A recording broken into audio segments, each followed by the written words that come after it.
Lost Media, found in 2025. Riddle Blue, or Mystery Blue. Blue's Clues is an iconic American children's show about a character named Steve and his blue dog. Or at least that's the way it starts out. I know they get new hosts later on.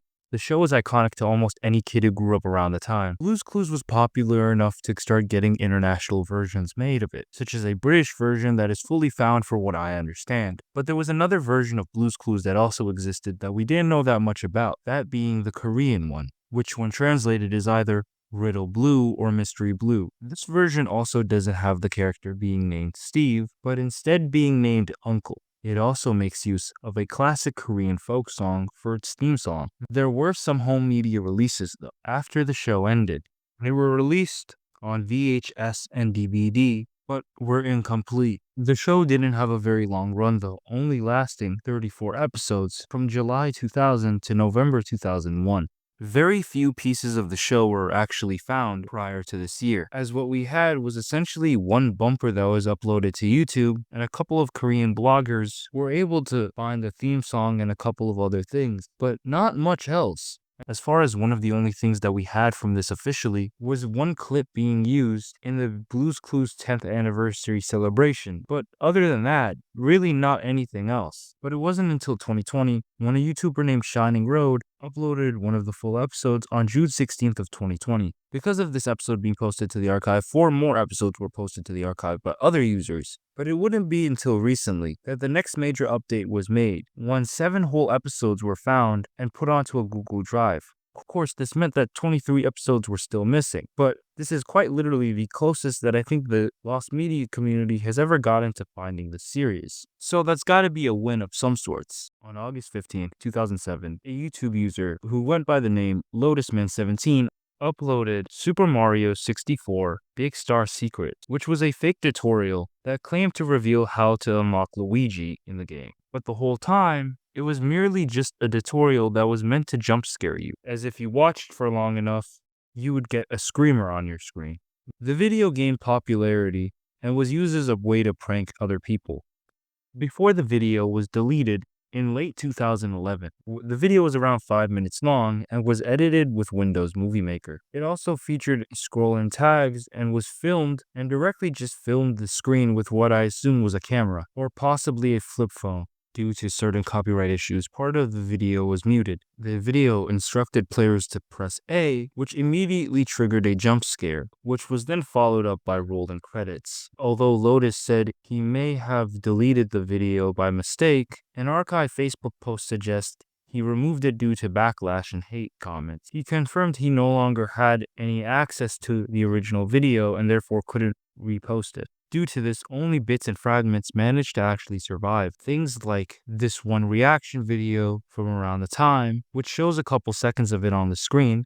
In May of 2025, the first 47 seconds were found by a Lost Media wiki user on an old Windows XP hard drive. These clips confirmed the original video's thumbnail, but the majority of the video, 4.5 minutes, still remained lost. Unfortunately, that part of the video is still missing, but I'm mainly including it in my list due to the progress that has been made, especially since this isn't a TV show or movie or video game that could have a bunch of copies of it, and due to how niche it is. To me, this is incredible progress. I honestly suspect that what is remaining of this video is going to probably be found within the next following year.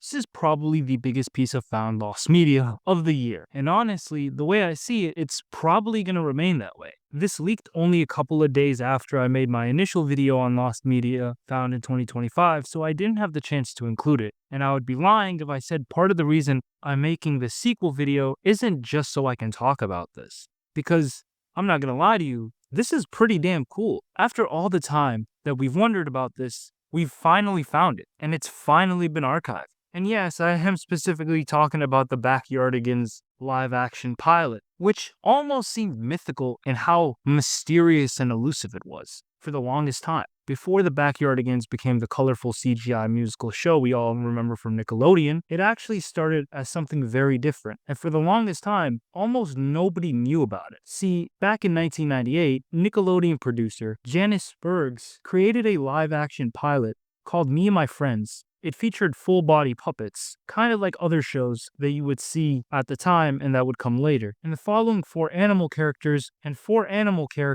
who played and imagined big adventures together in their backyards. Sound familiar? Pilot features early versions of Uniqua, Pablo, Tyrone, and Tasha. They weren't animated, but live action, mainly because Nickelodeon was looking for a live action program at the time, which explains a lot, as that essentially means the series wasn't meant to be CGI initially, and that the character designs were actually created to be costume characters before later being transformed into CGI characters, which is really cool to think about. I don't know, just from an artistic point of view, the pilot in question was filmed at Nickelodeon Studios in Orlando, Florida, between September and November of 1998. The idea behind the show came from Janice's own childhood. Growing up in Pittsburgh, her and her best friends would play in the backyard and imagine stuff for hours on end, spending every single day doing that. It felt like a whole other world for her, and that's kind of where the idea sprung from. I guess the renaming of it makes a lot more sense when you think about it that way. From Me and My Friends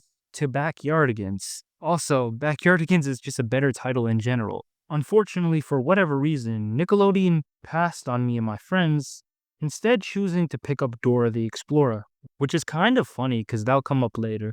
But the execs still really liked Janice's ideas, pushing her to rework the show, which she ended up doing just a few years later. And that's how we ended up getting the CGI animated 2004 Backyardigans and all their 3D animated glory. For years, the original live-action pilot was considered lost. Only a few seconds of footage and a couple of pictures existed from an old Nickelodeon Studio anniversary video. For almost 2 decades, we knew very little about it. And with so many dead ends in the story, we really didn't know where to go. There were so many false hopes in the search for Me and My Friends that the entire thing almost felt like a dead end. But that all changed on June 27th of 2025, when out of nowhere, the full episode was leaked online.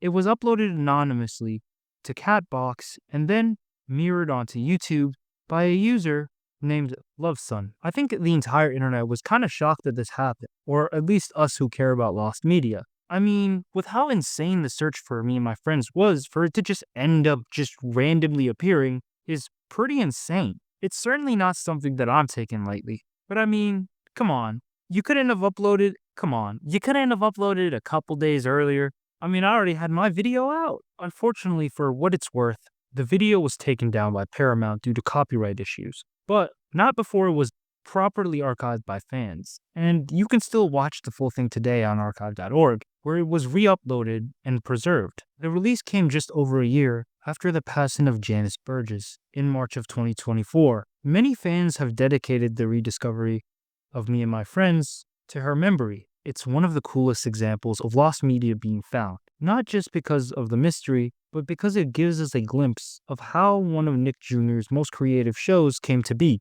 GB2 Shoes was a crazy Canadian cartoon that aired from 2009 to 2011. But before we got the show we ended up getting on Disney XD, there was a much darker original version that was set in hell. Honestly, I'm pretty surprised that this isn't more well known. Well, the show itself is pretty obscure, so I'm not that surprised. But the final show always had such weird, dark themes to it that I'm surprised more people didn't pick up on. Or maybe they did and I was just too stupid at the time. In 2006, a 6-minute test animation was created and pitched to investors. It was never meant for kids, which is pretty obvious just by the concept. It revolves around a kid who ends up getting sent to hell by accident somehow and has to fight off Lucifer.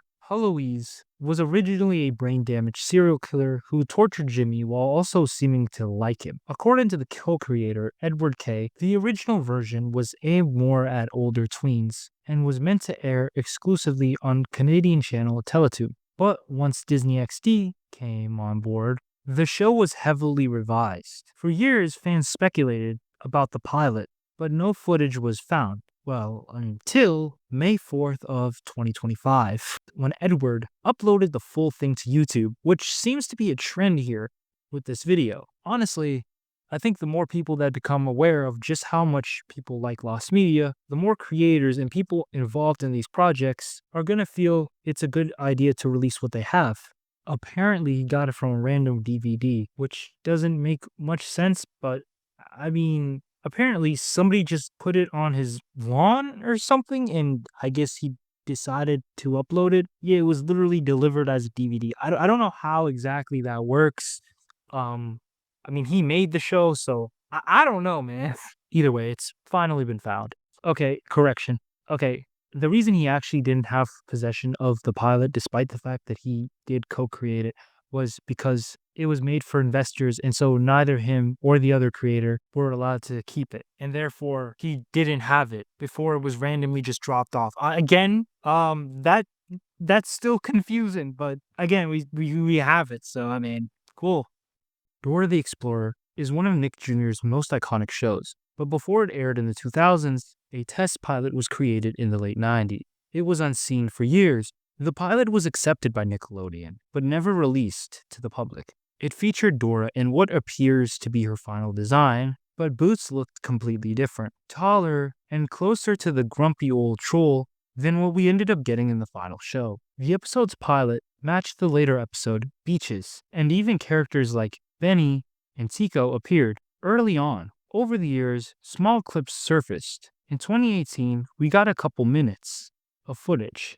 On August 21st of 2018, a member of the Lost Media Wiki Discord named Infinite Gates found a low-quality clip on the website of Funline Animation. It only showed a couple of seconds and raised more questions than it answered. Then, in May of 2023, YouTuber Riley Power and Evangeline discovered an old 10th anniversary interview, the creators of Dora, in which a couple of seconds were shown, and we ended up getting a couple of clips from the original pilot. Just a month later, in 2023, Riley Power struck again, this time finding an NPR interview from 2008 where the audio from the original pilot's theme song and opening line were played. When lined up with the Beaches episode, it confirmed they shared nearly the same script, although it wasn't until 2025 where we found the full thing. Somewhat anticlimactically, Funline Animation just decided to drop the whole thing on their YouTube channel, fully restoring a key piece